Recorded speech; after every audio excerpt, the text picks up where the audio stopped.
If I go quite quickly, if I'm going too quickly, stick your hand up and say you're going too quickly, but I'll try and cover basically these lessons. The lessons, what we've learned about the process of leaving the European Union is lesson number 1.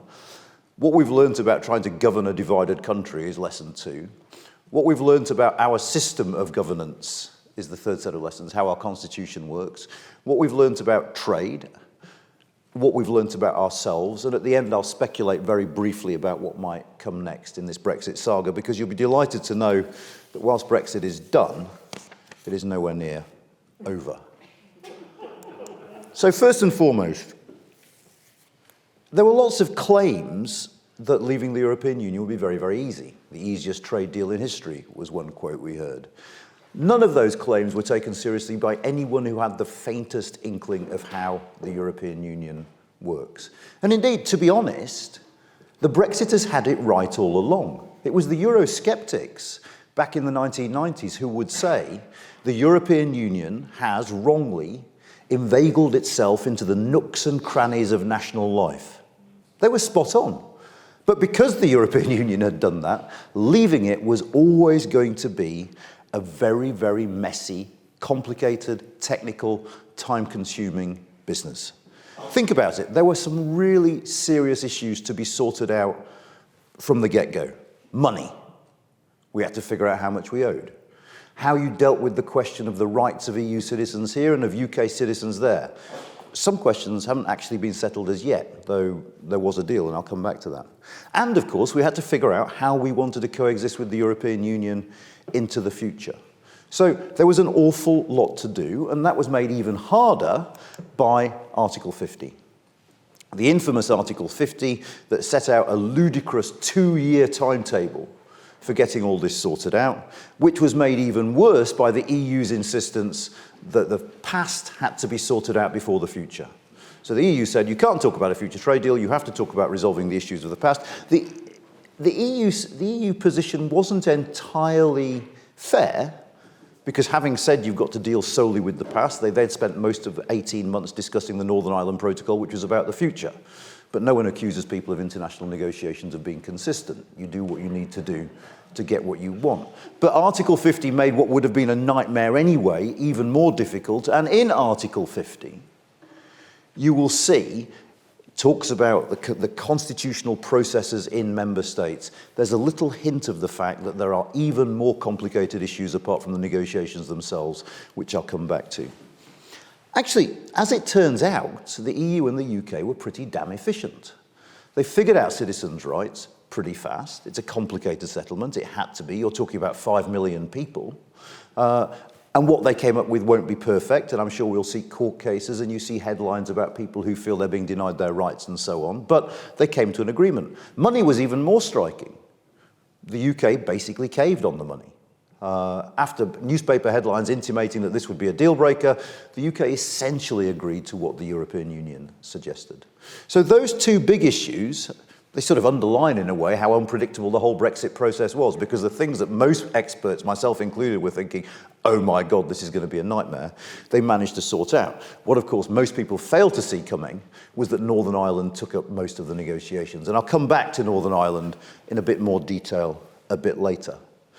But sorting out the European Union in the negotiations was only part of the issue of Brexit. The other part of the issue of Brexit was getting ourselves ready to leave the European Union. And there's not a little irony in the fact that leaving an organisation that had been accused by its critics of being overly bureaucratic was a process that ended up having 25,000 civil servants in this country working on it. There were at one point in early 2020, 25,000 civil servants whose job it was to deal with Brexit. The other thing about leaving the European Union that was slightly ironic is the fact that leaving this legalistic labyrinth required us to write a whole load of new laws. Because there were two issues we faced. First, if you're a member state of the European Union, there are certain things the European Union does for you. You could think about trade, you could think about immigration policy, for instance. And when we left, we suddenly had this awful task of figuring out which bits of law we needed to write to give ourselves the power to do things. It turned out halfway through the process, there was no legal mechanism for the UK to impose sanctions on a third state, on a different state, because that's something we did through the European Union. So there was hectic law writing. And then there was an even bigger problem, there were pages and pages and pages of EU law that applied to us, EU regulations they're called, but weren't actually on the domestic statute book because they hadn't been incorporated into UK law. And so we passed this EU withdrawal bill, which basically meant literally thousands of EU rules were shifted from EU law into the body of domestic law. And it's worth saying that happened without much at all in the way of parliamentary scrutiny. And those things now sit on the statute books. So the whole thing was messy. You don't need telling this, you lived through it. It was messy, it was complicated. It was a nightmare for the politicians and civil servants involved in it. One of the implications of the messiness of the Brexit process, of course, was it put other would-be emulators off. It was very striking during the Brexit process how quickly the National Front in France said, actually, you know what? We don't really want to leave the European Union, we just want to change it. Because actually from the outside, this looked like a nightmare. And of course, if you are French and you're thinking of leaving the European Union, you've got the added complication of getting back your own currency at the same time as well, which would be even more messy than the Brexit process we went through.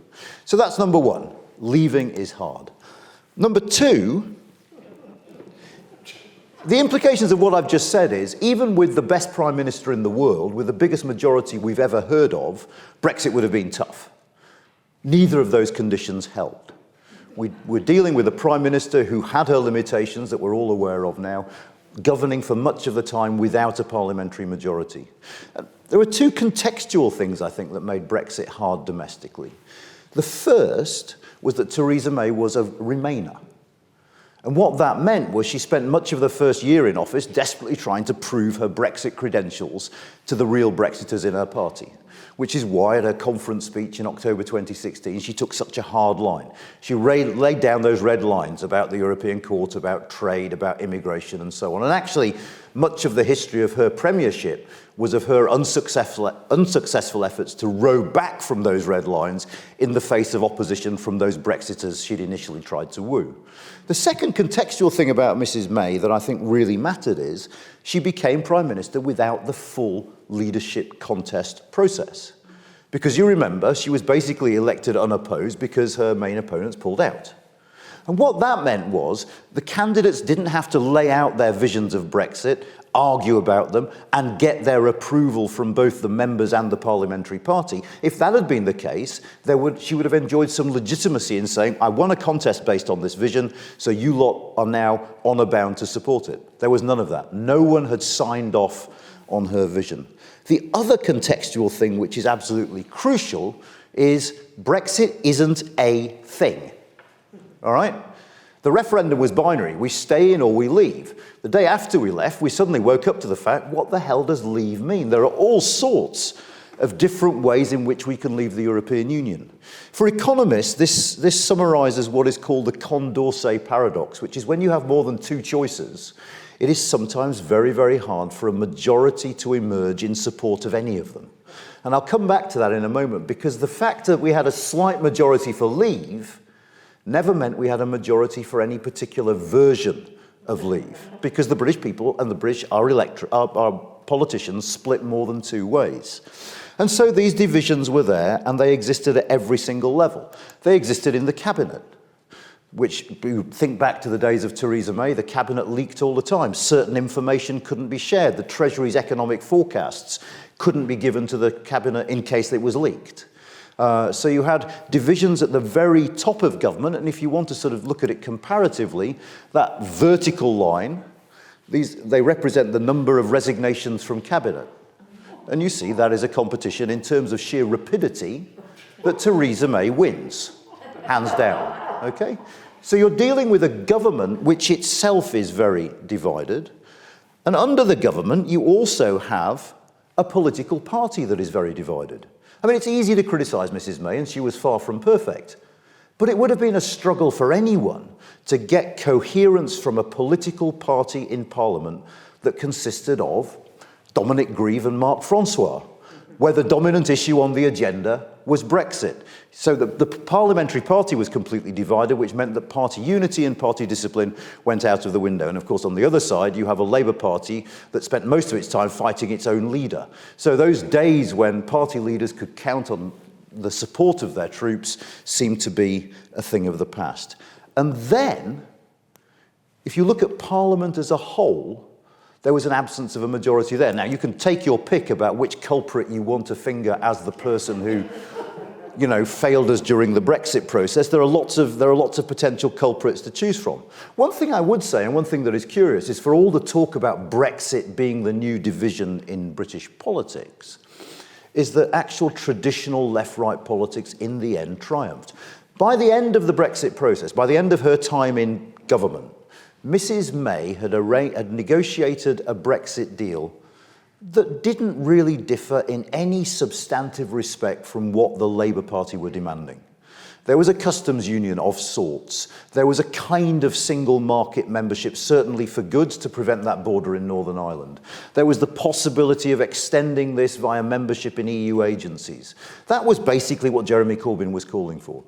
And many people on Jeremy Corbyn's benches, if you think about those various MPs who came from Leave-supporting seats, who might not have liked Brexit, but had promised to support Brexit, wanted a soft Brexit, you would have thought that many of those people might have backed Theresa May's deal. But in the end, they didn't. And why didn't they? Because of politics. Because ultimately, a Labour politician voting in favour of a Conservative Brexit would have had a very, very hard time justifying themselves to their electorate and to their constituency parties. So the Labour Party failed to support a deal which on the surface they could have supported.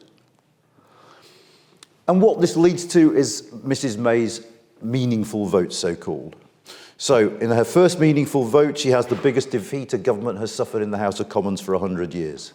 A few weeks later, in the second meaningful vote, which was an improvement, it was the fourth biggest government defeat in the era of universal suffrage, because that Parliament simply could not get its act together to figure out what it wanted from Brexit. And one of the reasons why it couldn't figure out what it wanted from Brexit is you have polarisation. One of the striking things that happens during the Brexit process is the people who favoured a second referendum, on the one hand, and a no-deal Brexit, on the other hand, did everything they could to pursue a scorched earth policy towards anything that smacked of compromise. People who wanted a second referendum would throw mud at people who wanted a Norway-style Brexit. People who wanted a no-deal Brexit would throw mud at people who were willing to compromise a little bit with the European Union to get any sort of deal. And what this meant was when it came to those infamous indicative votes, you remember the indicative votes we had, that is none of them could muster a majority. Supporters of a second referendum refused to vote for a customs union or a single market. Supporters of a no-deal Brexit refused to vote for any form of Brexit apart from the one they wanted. And this polarisation meant that Parliament was simply unable to decide what it wanted. Now, many people at the time were saying this shows how dysfunctional our Parliament was. Well, maybe, but actually another way of looking at it is this illustrated how perfectly representative Parliament was of the people it governed. Because we couldn't decide what we wanted either. I talked to you earlier about the Condorcet paradox. That is the Condorcet paradox. That is public opinion. There is no majority in public opinion for any Brexit option. So added to the complexity of the task itself, added to the problem of divisions in Parliament, there was the fact that in the country as a whole, there was no Brexit option, whether it was Remain or any variant of Leave, that could command over 50% support. And that made the process and the whole thing inherently unstable, and in part was responsible for the situation that we had to live through for what seemed like an eternity, but was actually only about 5 years. The next thing that made this hard, and the next lesson I think that we've learned about Brexit is, God, we are a complicated country. And we're a complicated country, not just in terms of the people in it, but we're a complicated country in terms of the system by which we're governed. And I said earlier I'd come back to Northern Ireland. So one of the biggest sticking points in the negotiations, and indeed now, and if you've got questions about the protocol and the row now, you can ask them at the end, was the issue of Northern Ireland. And the issue of and the problem with Brexit is Brexit presented Northern Ireland, it particularly presented Arlene Foster, with a host of unpalatable choices. Okay?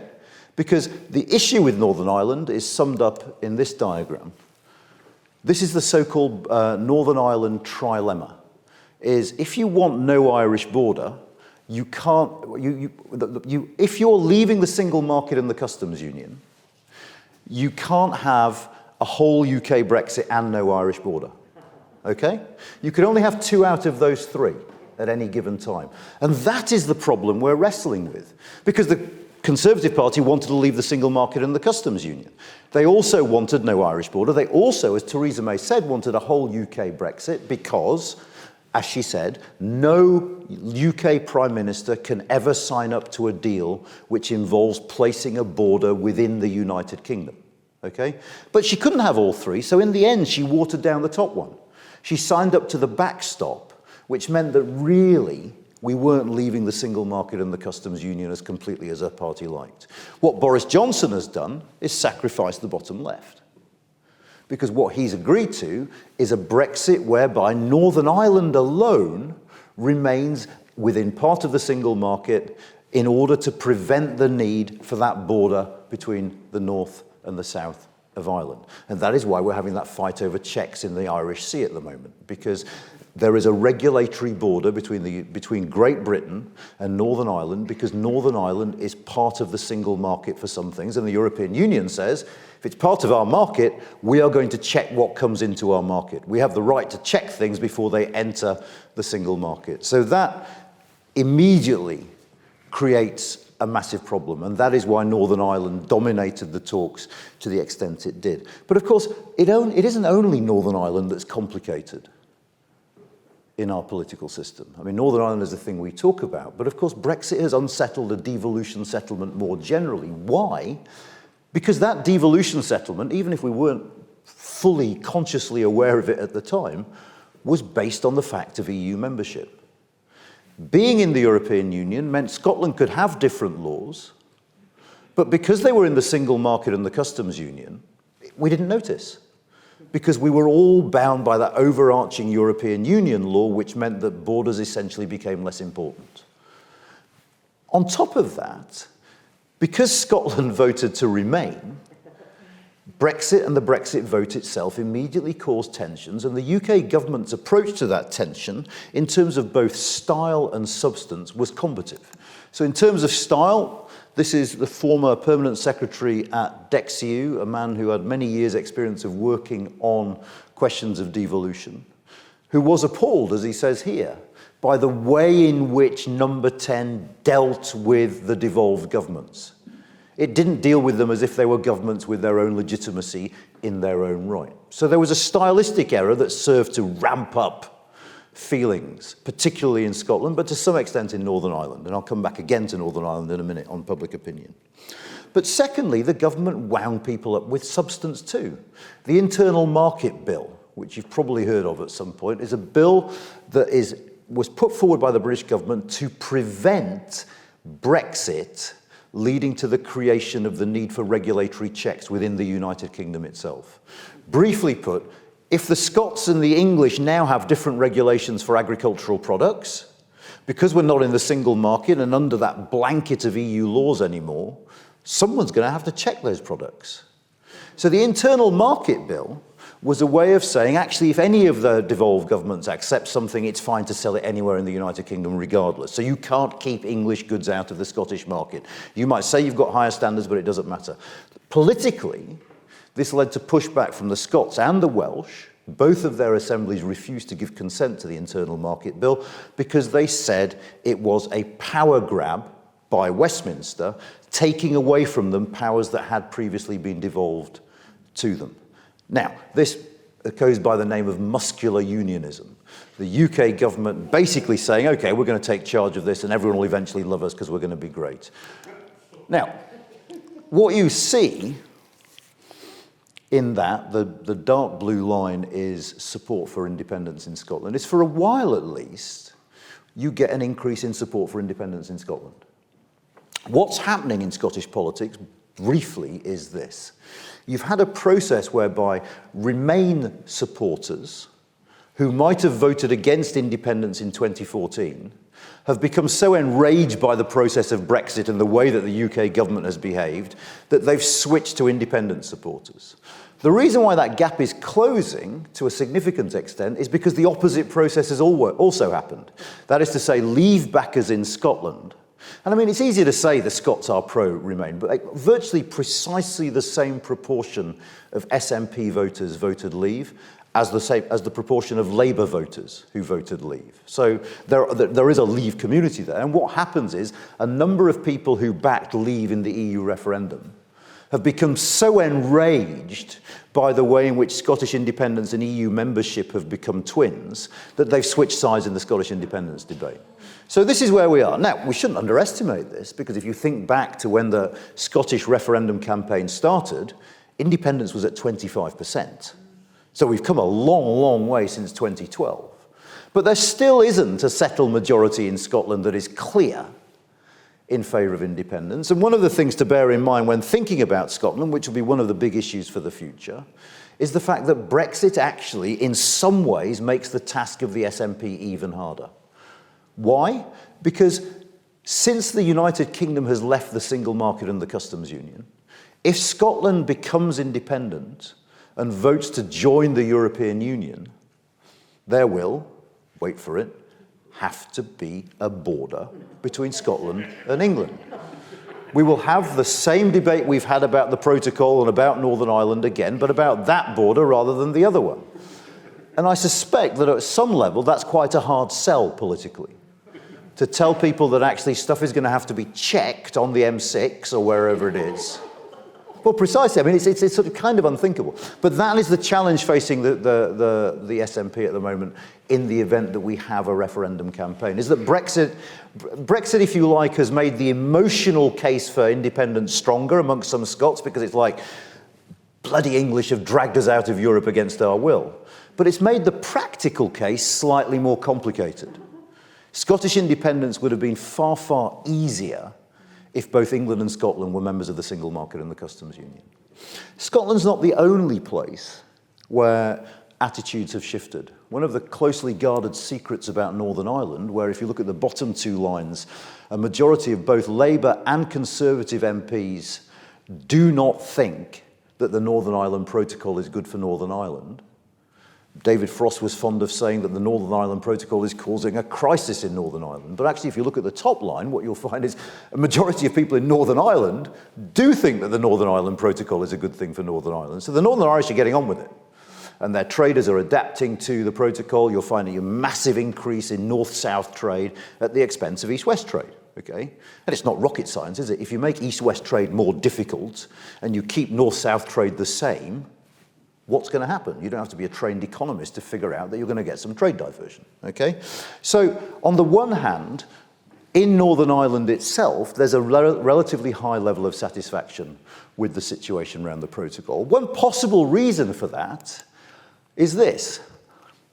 These were the warning levels around fuel supplies back in September, October, where, as you remember, we were running out of petrol.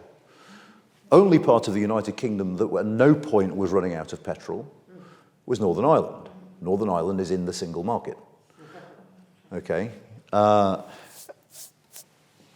One of the interesting questions going forward, actually, is one of the ways it might be possible to ascertain what the impact of Brexit on the UK economy has been, or on the GB economy has been, is to compare the GB economy with the Northern Ireland economy. Because the only difference between the two is that Northern Ireland remains within the single market, whereas GB does not. But all of this has had broader consequences because it means there's been a hemorrhaging of trust in the UK government in Northern Ireland.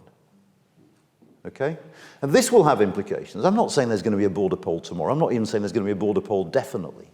But as in so many other parts of our life, Brexit has shaken things up. It's shaken the kaleidoscope of our politics, if you like. And we don't yet know where those pieces are going to settle. But those pieces have been disturbed. And what that means is, at best, a period of uncertainty.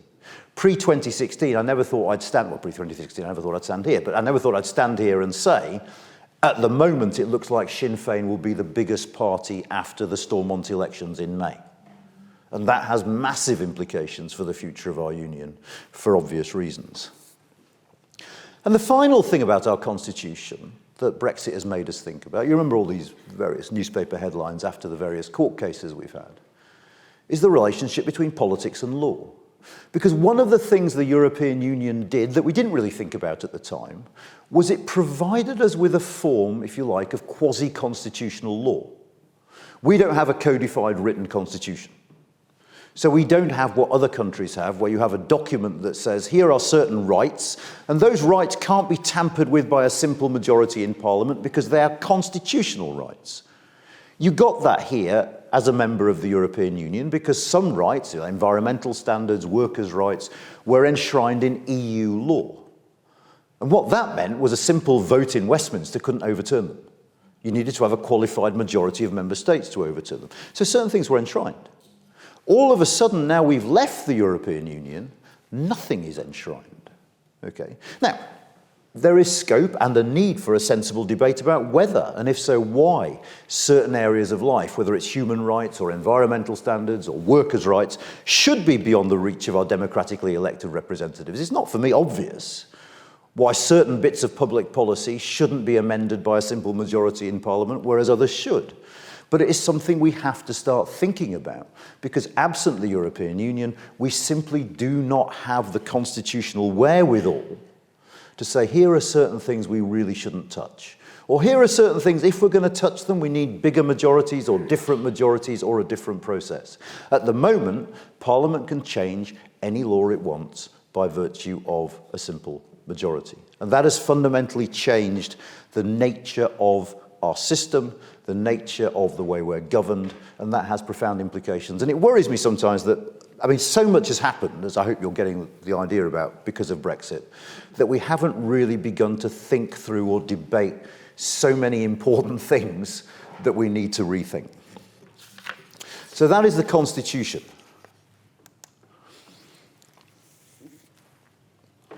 Now, trade wasn't meant to be an issue. I'll let you soak that up while I have a quick drink.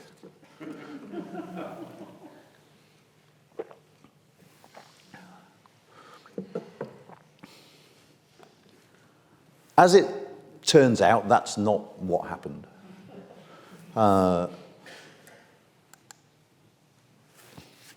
Matt is my go-to, because he tends to be very, very funny.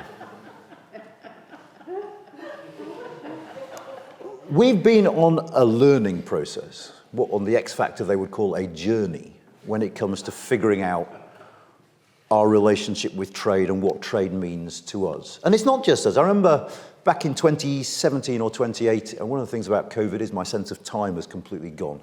2017 or 2018, I was in a meeting at the CBI where someone said all our CEOs are suddenly realizing that their supply chains are international. They never realized before that actually the key widget for their product comes from Belgium. And there was no need to know that before because it didn't matter, because the point of the single market and the customs union was that shouldn't matter. But of course, all of a sudden it's like, oh my God, where do we get widgets from? Or where do we sell widgets to? So all of us, I think, and one of the reasons actually why our reaction to COVID was pretty good economically and in terms of supply chains was precisely because companies had got to grips with the nature of their supply chains when they were wrestling with the implications of Brexit. So there's a curious unintended consequence for you. But so we've all had to learn about trade, about what trade means, and about what the European Union meant for trade. So let's think a little bit about what the economics of Brexit look like and how the changes in trade that Brexit implies have impacted on us. This is some work done by a guy called John Springford at the Centre for European Reform. And what this work consists of is, the red line is what is called a doppelganger. You take a basket of currencies that historically, so look to the left, have basically performed like the UK economy has performed, okay? And you compare how the UK economy performs against that basket of currencies. So the gap at the end is what John has figured out is the difference between where we are now and where we would have been had we remained within the single market and the customs union. Some work by colleagues of mine that you can find on the UK and a Changing Europe website this week has shown that GDP by 2019 was about 2% lower than we would have expected it to be had the UK stayed in the single market and the customs union. The rub there is, in 2019, the UK was still in the single market and the customs union. So that 2% of GDP was caused by factors such as the depreciation of the pound. Because gallingly, it transpires that the depreciation of the pound made exports cheaper, made exports more expensive, but didn't have a positive impact on imports.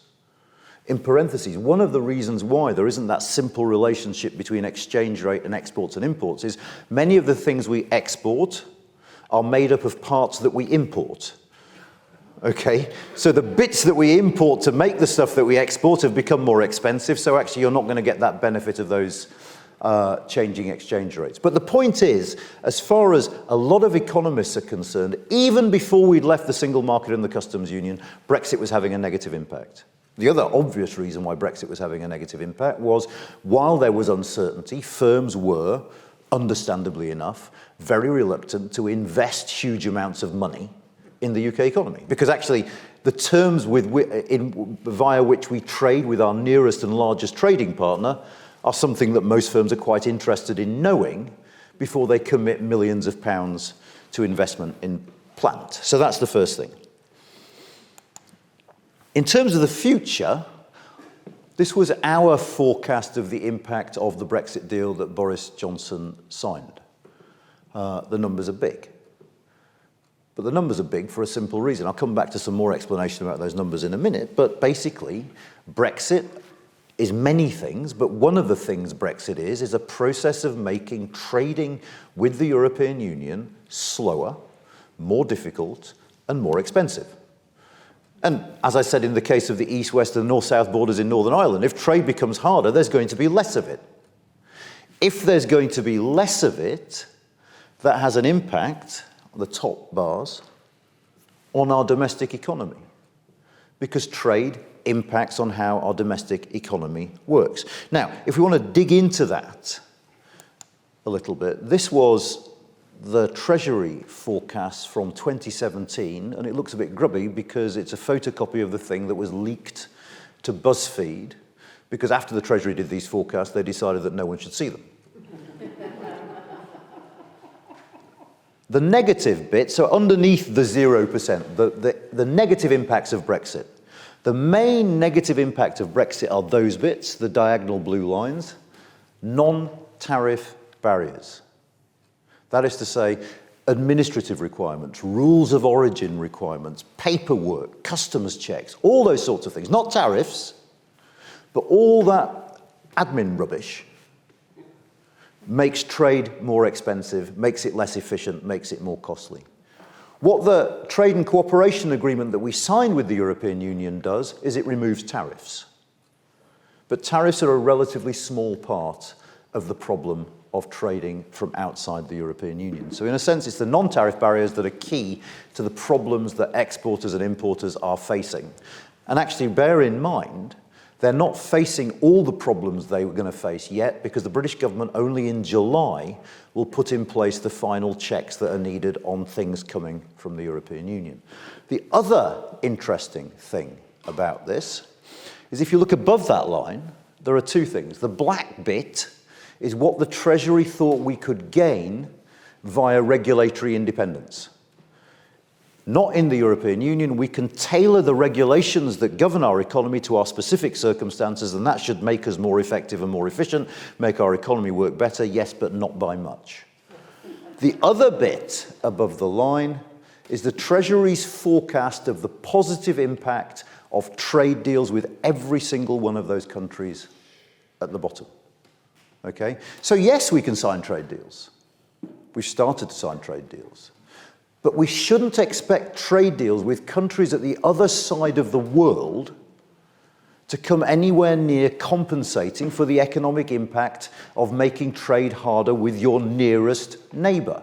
Why? Because trade depends on geography. Okay? I live in Oxford. We have a BMW factory in Oxford. We're not going to make cars that way with New Zealand. Okay? Because of the simple fact of geography.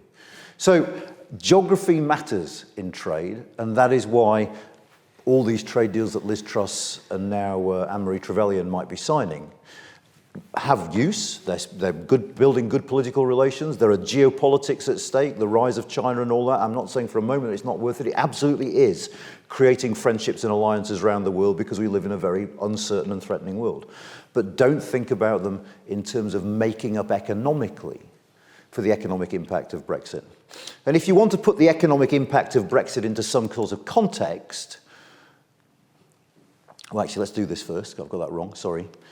This is what's happening now. So the forecasts are being borne out, that you have EU, the red lines are EU exports and imports, and you can already see that there is an impact on that EU trade because we are now implementing the Trade and Cooperation Agreement, and that trade is harder than it was prior to the time when we were implementing that. I should say, the numbers are all a bit messy and fuzzy at the moment because of COVID. Trade isn't where it used to be because of COVID. Services trade in particular. If you think about me, if someone invites me to give a guest lecture and wants me to pay for it, I can't go, or I couldn't go until recently because I'd have to pay for 7,000 PCR tests, so I wouldn't go. But on top of that, because of the TCA, if I want to go and give a lecture and get paid for it in Belgium, I'm going to have to fill in immigration forms, and I'm going to have to fill in all sorts of forms that I wouldn't have had to fill in beforehand, and that might just make me think, you know what, I'll stay here. It'll be absolutely fine. So the figures are messy, but if you want to put it in some sort of context, this is a long-term forecast done by a friend of mine at the LSE, Thomas Sampson. So the green line is the economic impact of where we are now over the medium term. The blue line is the economic impact of COVID over the medium term. So whilst COVID might be drowning everything out here, over time, the impact of Brexit is going to be 2 to 3 times that of COVID on the UK economy. So they are the things we've learnt about trade. The final set of lessons, and in a way the most important lessons, the most interesting lessons, I think, is that Brexit has made us learn about ourselves. It's made us learn about our country in many, many different ways. Firstly, we've realised just how divided we are, but also we've realised that what divides us might not be what we thought divides us. Brexit, the division of Brexit isn't a division between people who are left-wing and people who are right-wing. It is a division between people who are socially liberal and people who are socially conservative. It's about worldviews. It's about something quite intangible in some ways. When survey firms try and tap into this, they ask questions about the death penalty. They ask questions about gay rights, about gender equality, about whether you think there should be stricter discipline in schools. You know, I mean, you can feel, I think, because if you're British, certainly you can feel it, the sorts of things we're trying to get at here. That there is a very, very high correlation between where you are on that social scale, social liberal or social conservative, and your propensity to vote for Brexit. One of the reasons why we now have to say things we never thought we'd have to say, Labour win Kensington, Labour win Canterbury, the Conservatives win Wakefield, is because it's not about left and right anymore. It's about something else. And that something else is a fundamentally different division in our country. But if you want to know how amorphous this is and how cultural it is and how hard it is to pin down, one of the weird things about the Brexit division is one of the best predictors of how you voted in the EU referendum is whether or not you like Mrs. Brown's boys. And again, I mean, if you're British, you can feel this. You know what I mean? You can sense, you know, that whole thing about snobbery and inverse snobbery, that, you know, Mrs. Brown's boys tells you an awful lot about your worldview. Okay? But this is, you know, it's the third best predictor, basically, for where you stand on the Brexit divide. So that's just to give you a flavour of the fact that this is actually very cultural. So the first thing is we're divided, and we're divided by something that we didn't really realise divided us, but when you say it out loud, actually, it's like, yeah, you can see why you have these two worldviews that are quite inimical. It's quite hard to reconcile them. But there's another division we've learnt about too, and it's a division that is economic rather than cultural. That is the map of Leave versus Remain. I don't know if you remember, but when Rory Stewart was standing to be mayor of London, he did a very bizarre interview, and one of the questions Rory was asked was, what's your favourite pub, right? And Rory, being Rory and a little bit odd, said Pret. Right? Okay, so that's strange to start with, okay? And then something else strange happened, that Rory was bombarded on Twitter, particularly from the Corbynite left, by tweets accusing him of being an appalling, arrogant, liberal metropolitan snob because he liked Pret, which I didn't understand. And so I got the team in the office to look into this. That's where the Prets are in the United Kingdom. You can actually, it turns out, do something very similar with density of fish and chip restaurants.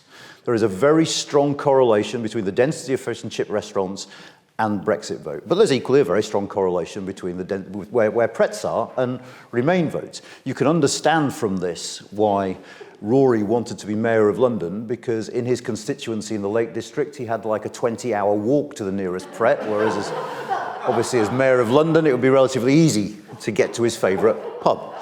Anyway, there's a serious point behind this, and the serious point behind this is that liberal metropolitan point that Prets tend to spring up in prosperous areas. And if you look at this, there is a correlation between your likelihood of voting Leave and median income.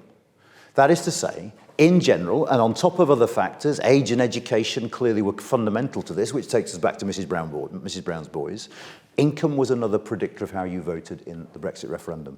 And one of the interesting things about that referendum, I think, waking up on the 24th of June, was this very profound sense. You know, I remember my Oxford or London friends sort of saying, bloody hell, all those people up north have voted Leave. Why?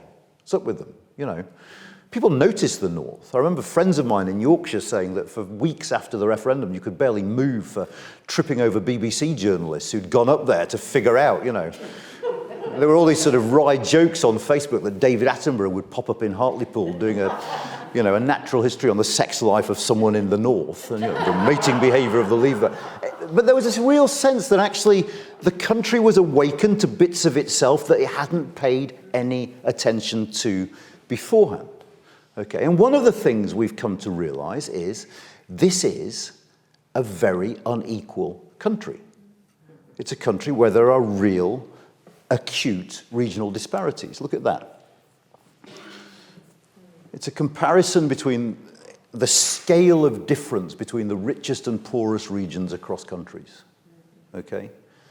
If you take the gap in productivity between the least productive part of the United Kingdom and the most productive part of the kingdom, that gap is equivalent to the gap between the least and most productive parts of the Eurozone. Okay? So we are sort of, in many ways, uniquely unequal. There was something real here. And for all the stuff I've been saying about social values and all that sort of thing, there was also another element to the referendum, which it was a bit of a howl of protest. It was a howl of protest at a system that had left us with this. It was a howl of protest at a system that, partly because of the way our politics worked, the voices of people who didn't benefit from the status quo were being systematically overlooked. I remember a mate of mine at home, about halfway through the referendum campaign, George Osborne gave a talk or a press conference or something at which he said, I've got to warn people that if you vote for Brexit, the city of London will be damaged and house prices will go down. And my mate texted me from Wakefield and said, has he changed sides? Is he a Leaver now? Because for many people in the country, those are the good things. You know, London's getting punished, that's great. They've always had too much of everything, and house prices are going down, which means I can actually get one. And that sort of summarised for me just how out of touch some of this debate was. The Brexit referendum, the case of David Cameron and George Osborne was, why the hell would you vote against the status quo? And for many on the Brexit side, the counter-argument was, why the hell would you vote for it? Okay, and these were people who felt, think back, 2015, 4 million people voted UKIP, they got one MP. Not much more than half as many voted for the SNP, if memory serves, and they got 50-odd MPs.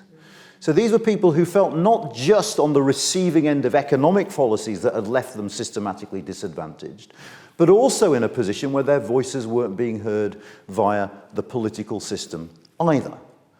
And that is one of the reasons, whatever you might think about Brexit, and whenever, I think the aggregate economics that I showed you earlier is absolutely true. But one of the things that has come of Brexit is we've learnt about ourselves and seem at least to be talking about doing something about it. I mean, I don't want to judge government too harshly over the last couple of years because God knows they've had something else on their minds apart from dealing with regional inequality. We've had the pandemic. But do you really think it's possible that issues like levelling up or the just about managing or burning injustices would have figured in our political discourse to the extent they have had Remain won the EU referendum? I find it very, very hard to believe that they would have done. So in that sense, at least, we've changed the way we think about ourselves. And this part of the learning experience, I'm convinced, has been a good and a salutary one. Because in a sense, it might be that our economy ends up being smaller than it would have been if we'd stayed in. But there's a bit of me, and this is a personal preference, unlike the rest of the lecture, that thinks, okay, but what if it's less unequal than it would have been had we remained inside the European Union? I'm not saying that's going to be achieved, and there's a lot to be desired about the levelling up non-white paper apart from anything else, but not much is being done yet. But we have changed as a people, and we have changed as a people. Sometimes you look in the mirror and it's a shock. Well, I don't know. It happens to me sometimes. I look in the mirror and it's a shock. Well, as a country, we experienced that horrible shock. So now we get to the ropey bit where I'm just going to make things up. I mean, the one thing you've learned about politics over the last 5 or 6 years is there's no point trying to predict anything because, within 24 hours you're going to look like an idiot. So here I go. I'm so glad this is being filmed. We are divided, in case you'd forget. In case you thought you'd wake up and it had all gone away. It hasn't. And let me say a quick word about this chart. So, YouGov have done this tracker. Was the decision to leave the European Union the right decision or the wrong decision? Okay? And it's changed. That, wrong is pulling ahead. Don't, if you're a Remainer, get too excited about this, because one of the reasons why wrong is pulling ahead is because of demographic churn. It's not, very, very few people have changed their minds about Brexit. Very few. But more Leave than Remain voters have passed away because of the age demographic of the vote. And more young people have joined the electorate. And of course, young people were disproportionately pro-Remain. And that's one of the reasons why you see the change in those things. But anyway, that division is still there. And in case there was any doubt, 62% of voters continue to hold a Brexit identity and think of themselves as Leaver or Remainer. More people in this country identify as a Leaver or as a Remainer than identify as Labour or Conservative. So the idea that now we've left, that division is simply going to disappear, is for the birds. Different things trigger it. It might be taking the knee, it might be pulling down a statue, it might be immigration. But it's the same division. It might be the BBC, to take a pretty topical example. But you can see why the government plays to those things. Because, of course, Boris Johnson, in December 2019, put together a Leave coalition. 75% of Leave voters voted Conservative in December 2019. So, but the one thing that is shifting is that more and more people now think that Brexit is being handled badly. Okay? Again, this doesn't mean that more and more people think we should rejoin. I suspect if you took a focus group of people and said, do you fancy having 5 years or 10 years of negotiations with the European Union about rejoining, they'd probably slap you, apart from anything else. People want this out of the way. They want it done. They want it over. They want to get on with their lives without COVID and without Brexit, and let's not talk about them ever again. Thank you very much. But they look at the government and they think, actually, this is being handled quite badly. I should say in parentheses that they look at the EU and think they're handling it quite badly too. It's not necessarily solely the fault of our government, but there is a change here in the sense that those numbers imply, to me at least, that the government can't count on Brexit as a go-to to rally the base. Because if the government's been seen as handling it badly, and if a government that told us 2 years ago they'd got Brexit done keeps banging on about it, some of those people are going to start thinking, hang on a sec, isn't this gone and done? In October last year, so before Partygate, for the first time since July 2019 when he became Conservative Party leader, more Leavers thought Boris Johnson was doing a bad job as Prime Minister than thought he was doing a good job as Prime Minister.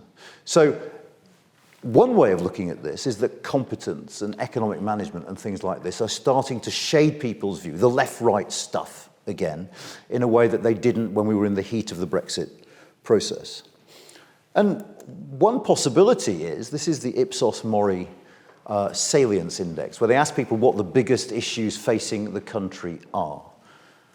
As we get towards Easter and the ending of the fuel price cap and the potential of 6% inflation, it is perfectly possible that the national economy becomes the most important issue in people's minds. Not COVID, not Brexit, but the national economy. At that point, it is conceivable at least that Brexit gets redefined.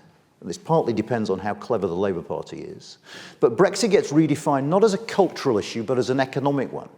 Brexit becomes part of a suite of Keir Starmer's attacks on the government for putting in place economic policies that have led to a cost of living crisis in the country. If that happens, then I think the Brexit debate can change quite fundamentally in nature, and its impact on politics can change quite fundamentally in nature.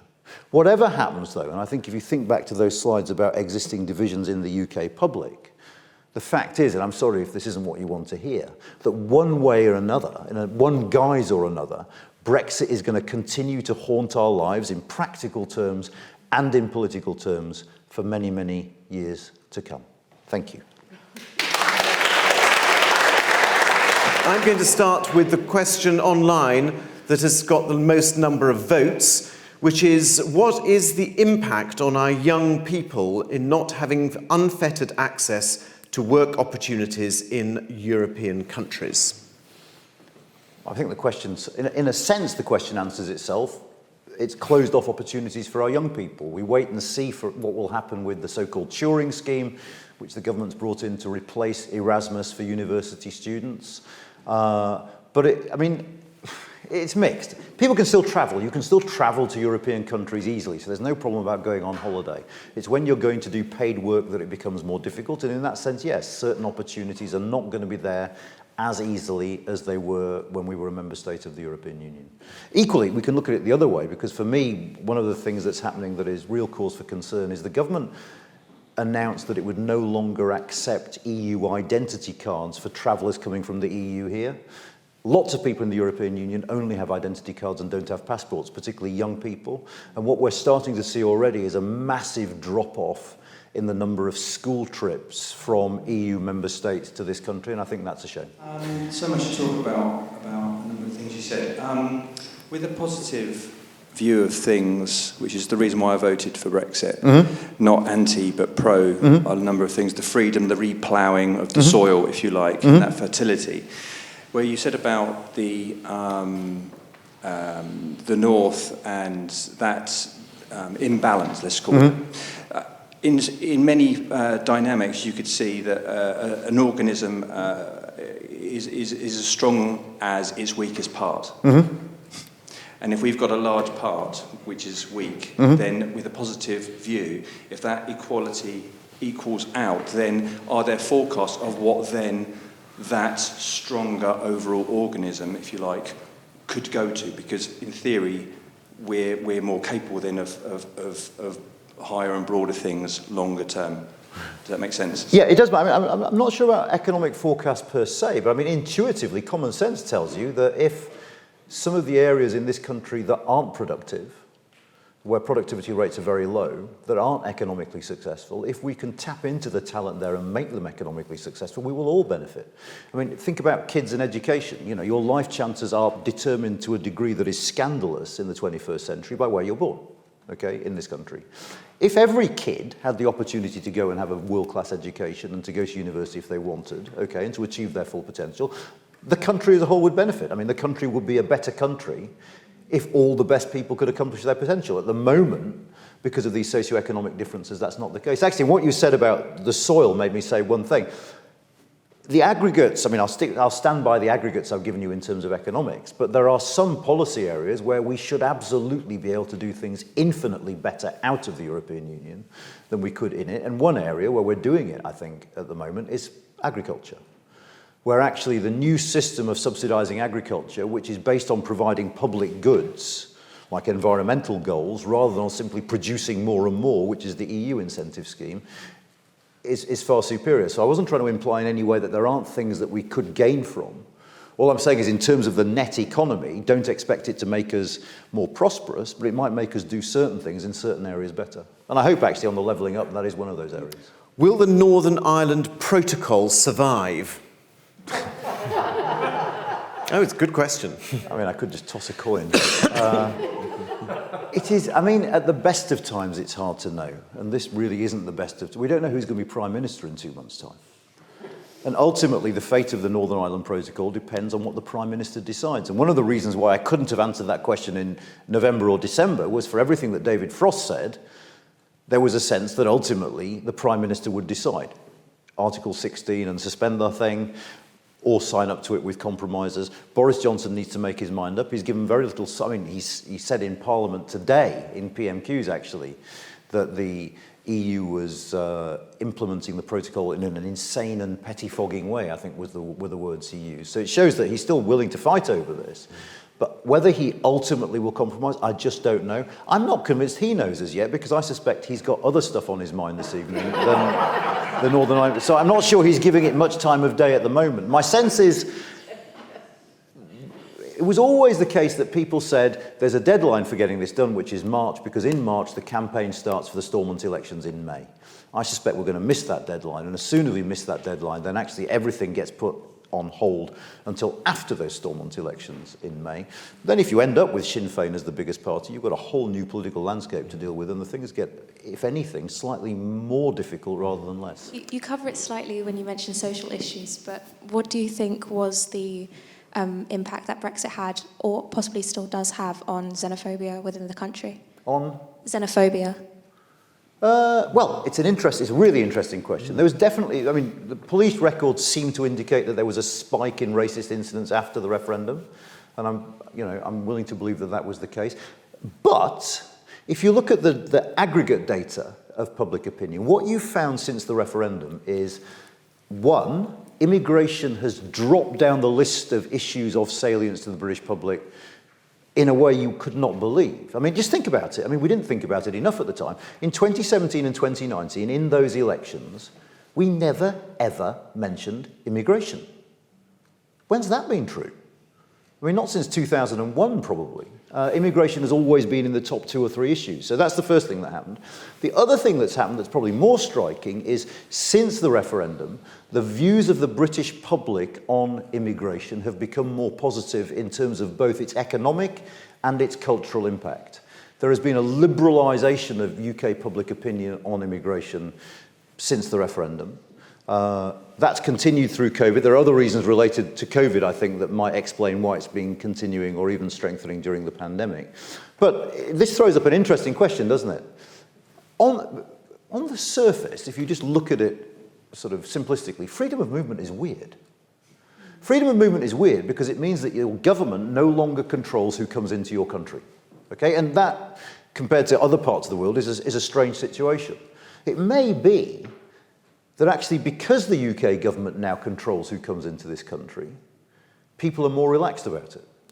I'm not saying that's definitely true, but you have had a very, very clear and unambiguous shift in public attitudes to immigration since the referendum.